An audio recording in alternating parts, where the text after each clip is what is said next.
risk refers to uncertainty of future profit and losses.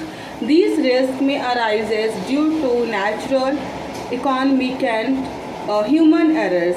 Natural causes refers to the natural disaster like earthquake, flood, etc. Economic causes refers to the change in economic policies of government, inflation and deflation rates, and human errors refers to the strikes made by the workers, etc.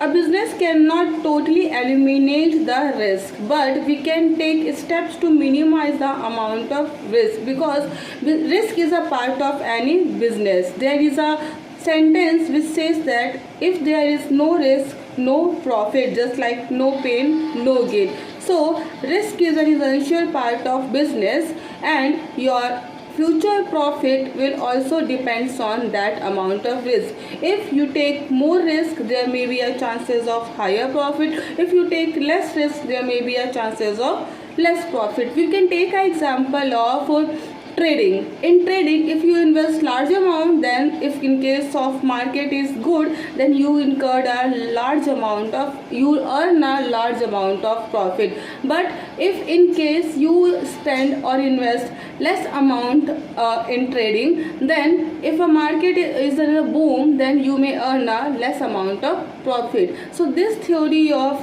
risk help us to determine the amount of profit in future. And please remember that we cannot eliminate totally risk. We just take out the some steps or take some steps to minimize the amount of risk.